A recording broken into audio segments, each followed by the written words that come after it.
How are you in operations? Operating the company.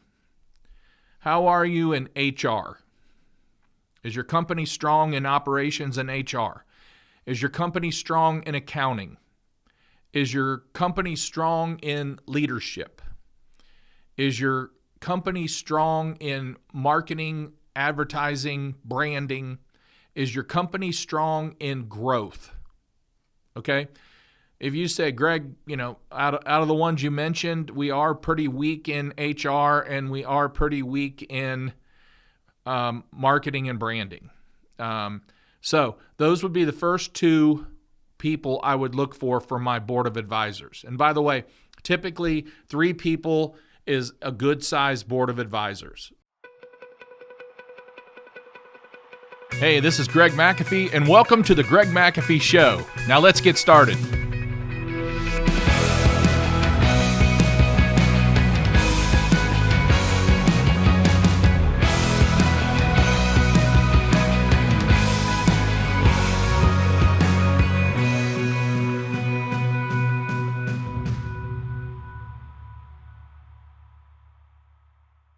Hi, Greg McAfee here, and welcome once again to the Greg McAfee Show.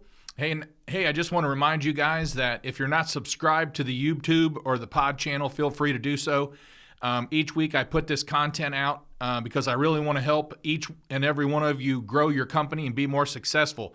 So if you could hit the subscribe button, turn on the notifications, and on every Tuesday, I'm going to put out a new episode, and you'll be the first to see it.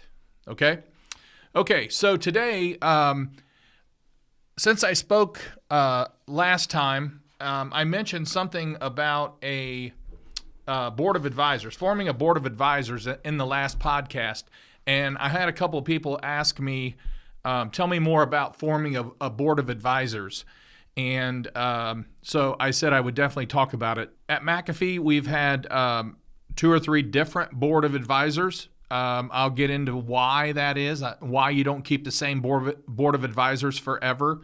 But the first thing I want to talk about is there was a man named, true story, man named Preston Tucker. And if you ever get a chance, if you haven't watched the movie, it's called A Man and His Dream. Jeff Bridges plays Preston Tucker. And Jeff Bridges did a great job. Preston Tucker was like the ultimate entrepreneur. Started his own car company, had a lot of better ideas. However, the government shut him down. The big 3 put pressure on the government to shut him down. And he made something like 47 cars or so, and that was about it. But they were really neat. But in the movie, it was made clear back in 1988. But in the movie, Preston Tucker, the company was growing, and he was encouraged to get a board of directors. And that board of directors was chaired by a guy named Robert Bennington. Robert Bennington had worked in very large corporations, and Robert Bennington ran the Tucker Company. He was president of the Tucker Company, chairman of the board, and it basically just about put Tucker out of business. And that right there is not what I'm talking about, okay? That was a mess, and I don't want any part of that. When you have a board of advisors for your company, you own the company and you make all the decisions. A board is only there as a resource. A board is a resource. Now let's go back and talk a little bit about some different kind of advisors that you may already have. First thing we just mentioned was a board of directors. There are certain size companies that may need a board of directors, but for this scenario, we're not going to go there. I personally don't want a board of directors. I am very happy with the board of advisors. And then you also have mentors. If you have mentors in your industry that you can call and get advice from, those are considered advisors. And then you have mixed groups. Some of you guys belong to mixed groups. The ACCA does a great job of putting mixed groups together, the rules behind it and all that kind of stuff. They just do a great job. Also, you may have, as I check my phone here, and we sold a new system, and I'm always tagged on that. That you may have a family counsel. You may have a good, wise family counsel who gives great advice. You might have several family members that I have a friend, Ray Isaac, who is one of the owners of Isaac Heating. And Ray there's a lot of family members involved. So they could have a family council. They're a very large company. And they could have a family council. And then you have a board of advisors. And that's what we're going to talk about today, because I do have mentors. I have been in mixed groups. I've never had a family council. I've never had a board of directors. And I've had a handful of board of advisors, and I'm going to tell you more about this right now. So some of you may be thinking, why do I need a board of advisors? Well, you need a board of advisors because, number one, you don't have all the answers. Most business owners, me included, I do not have all the answers. I do not have all the expertise in business. 31 years ago when I started McAfee, I didn't even have the experience to start a business. So why do I need one? Well, if you think about every area of business that you're weak in, I will give you the answer why you need one. Okay? So how are you in operations? Operating the company. How are you in HR? Is your company strong in operations and HR? Is your company strong in accounting? Is your company strong in leadership? Is your company strong in marketing, advertising, branding? Is your company strong in growth?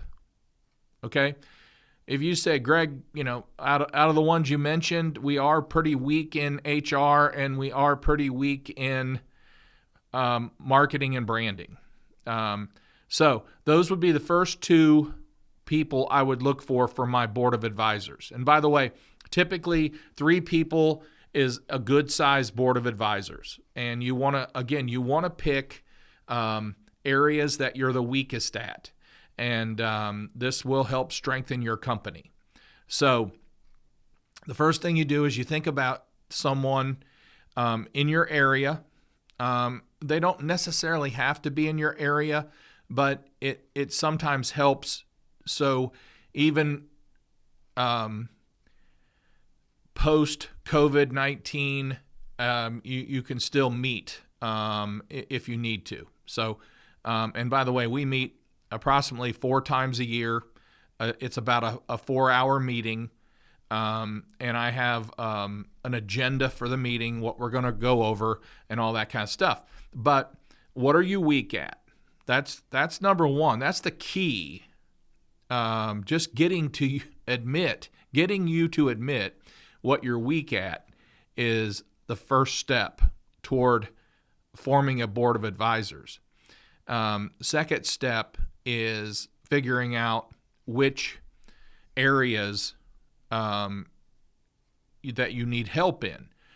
So when I first formed my board, I talked to different people and I said, who do you think would be good in operations? Because at the time we sucked at operations.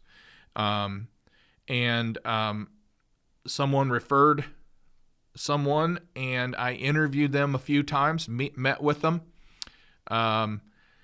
they said, I remember during the interview, they said, so you were in the Marine Corps? I said, yes. They said, well, I was actually in the Peace Corps. So how does that work? And we kind of laughed, and I said, well, I don't want everyone like me on my board, or I might as well not have a board. And he totally agreed and became my first board member. My second board member was also referred, and she was very strong in HR, and she did a lot of key hiring and interviewing for a very large local corporation at the time. And then my third member actually had multiple skills. They owned a very successful small business in the area. They were way ahead of me, and it was a good balance with the other two board members.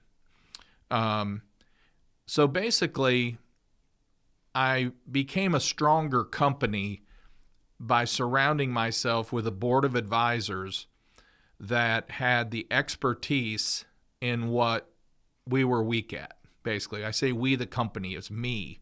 We were weak at it. You know, I can tell you everything that we were strong at. I can tell you everything we were weak at. And let me use an example real quick.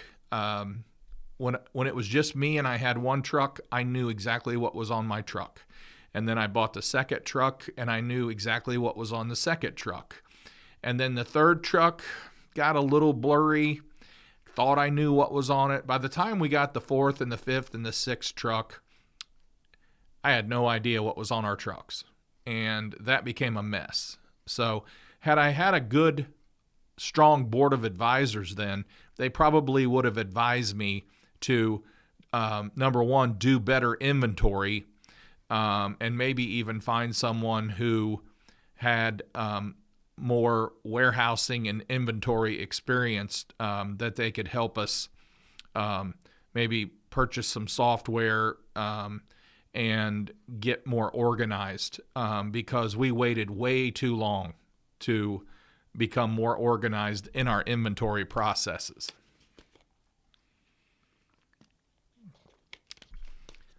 And a board is really good. It should be. A good board will give you fresh ideas that you're not coming up with on your own. A good board meeting means I take lots of notes, pages of notes. They're going to give me several ideas. They're going to make recommendations. And for the most part, I listen to, you're not going to do everything a board member says, but when all three of them recommend strongly that you do something, it's probably a really good idea that you make the move. So I was a good listener. I followed through. We made a lot of things happen in a short time, and a lot of fresh ideas came out of the board. Now, some of you might be thinking, who would want to sit on my board of my small little company? And I thought the exact same thing. The only thing I would have done differently is formed a board of advisors earlier, if that gives you any idea. There are a lot of, I'll just jump to the quick here, there are a lot of small business owners who would love to sit on your board. They were probably helped and advised when they were building their company, and it would do them really good to sit on your board. People love to help. So you think about those things. Now, it's not recommended that you have your attorney on the board or your banker on the board or anyone that you really pay right now for a service.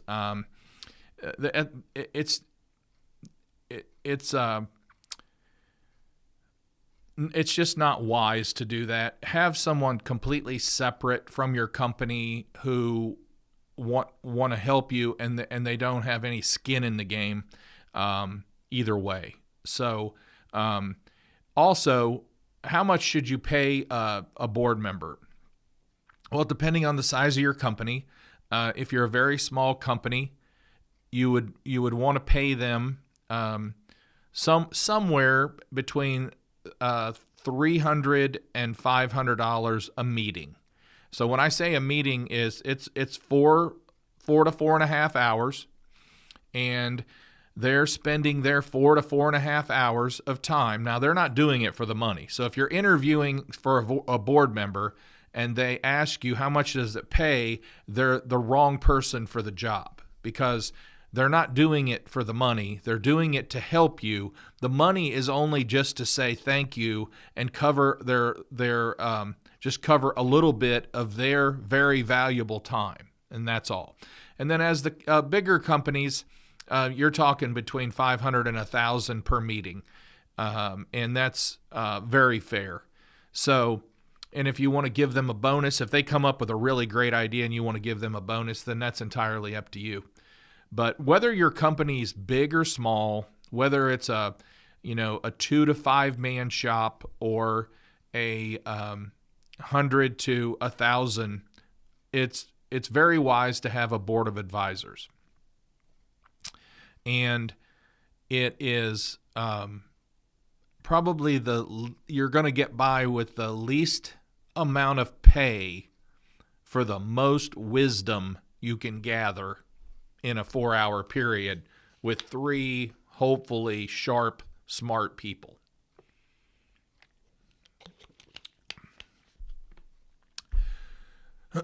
So I said earlier that we've had a couple different boards. You have to determine, we basically have a 2-year agreement for the board to stay on the board. And then after that, either one of you can say, I'm going to step down, or you can ask that they step down, but thank them. Sometimes, if you just compare the knowledge of a sponge, some people, you have years to wring out all that knowledge, and other people you'll find that you've gathered all you need from them in that particular department in 2 years, and it's time to get some new, fresh minds on your board. That's for you. It's for you, your company. You're not hiring board members for friendships. You're hiring board members to help grow your company. When you no longer need them, you replace them with new, fresh minds. That's to your advantage for your company. And honestly, I've sat on many boards, and I've been asked to leave after 2 years, and I've stayed on some for as long as 4 years. So it all depends. My feelings were not hurt at all. It is what it is. So what do you want a board member to look like? Well, basically they can be a retired business person that still has a ton of knowledge available. They can be I have one right now. I say typically. I typically don't have one in my same in HVAC. I'm an HVAC guy. I don't have one in HVAC. Right now I do. He's a very large company out of Florida, and we hit it off. I asked him to be on my board, but right now I do. It's the first one. But if I'm having people in the area, if I'm having business people in the area, of course I'm not going to have someone in my same trade. So, but they can be a small business. They can be a very strong advisor and have an advising business, a coaching business. I actually have one right now on my board who is a business coach, and she sits on my board. And I have someone who's basically semi-retired, who has been involved in a lot of different kinds of businesses that I gain knowledge from for McAfee. So I just wanted you to, because of the questions, I just wanted to give you, I hope I gave you a good idea what a board of advisors is. You can also email me at any time for any questions at my email is greg@gregmcafee.com. That's greg@gregmcafee.com. and I will take any questions, and I will either email you back, or we might even have another show on that subject matter. But I think it's very important for you to have a board. I think it's very important for you to have board of advisors. And, Charles Kettering was from this. I'm actually in Kettering, Ohio, a suburb of Dayton, Ohio. Charles Kettering was from here. And he said there exist limitless opportunities in every industry. Where there's an open mind, there will always be a frontier. And you got to have an open mind to this. You've got to think differently. You're not going to get where you want to be by doing everything how you've done it in the past. So you've got to have an open mind. The opportunities are limitless, and they are out there, and you can make it happen. Other companies have. You can do it too. So that's what I have today, and I hope you have a great day. I hope you learned something, and I hope you'll consider forming a board of advisors. Have a great day. Carry on.